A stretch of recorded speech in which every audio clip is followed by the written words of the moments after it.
So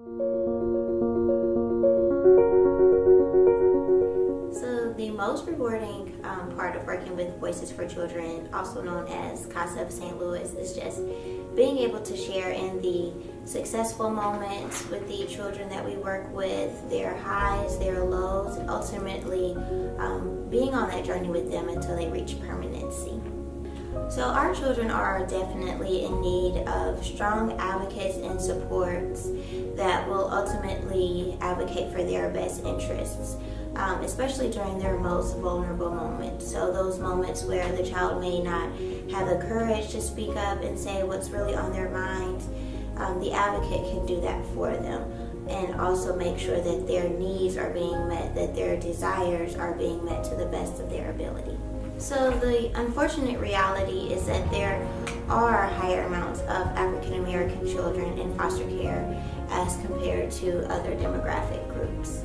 Children of color often navigate throughout the foster system with team members that may not really represent the communities they come from, their cultural beliefs, their values, their support systems. So it's very important to have someone, a part of their team that looks like them, that they feel comfortable being around and sharing their innermost thoughts and their deepest desires, and just being able to support them regardless of what they're going through as they navigate throughout the foster system. I support and supervise CASA volunteers who work with the children they serve. I also hold my own personal caseload of children as well, so I am their personal CASA. Working with children who are African American just inherently even drives my passion for advocacy a lot more.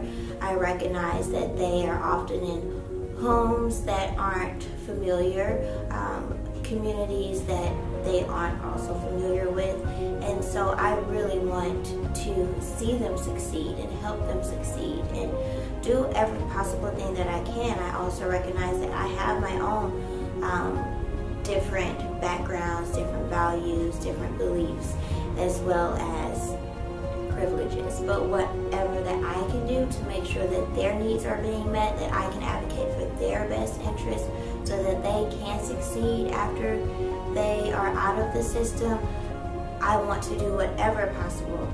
Yes, I have witnessed these disparities up close. I will say that majority of my caseload is composed of African American children, and that it just does place an extra special place in my heart.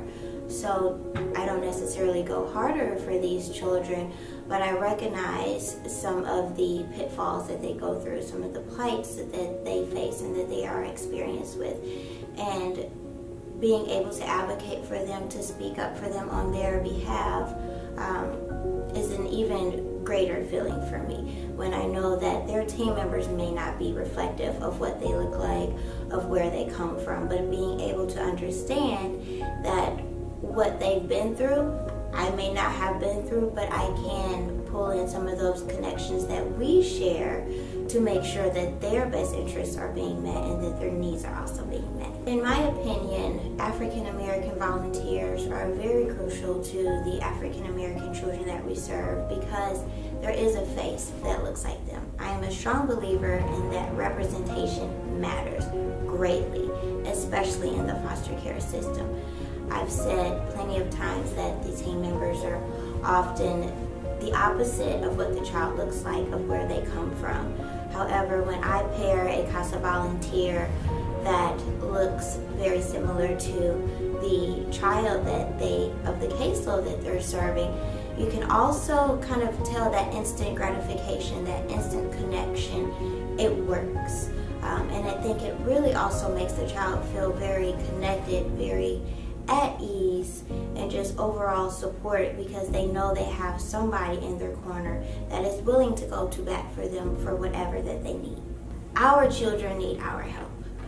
When a lot of us have been privileged, where we do not have to experience being in foster care or feeling neglected or feeling unloved. However, when we have advocates that also work alongside our children of color, the instant just support and the gratification that child receives is unmatched.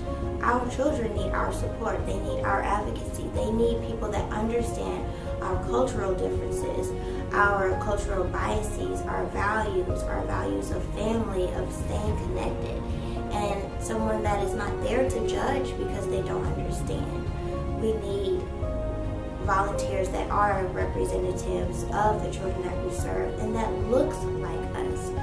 You never know how much a child is going through until you have that chance to connect with them and really understand what they're going through. And I see that although opposites do attract, similarities have stronger bonds.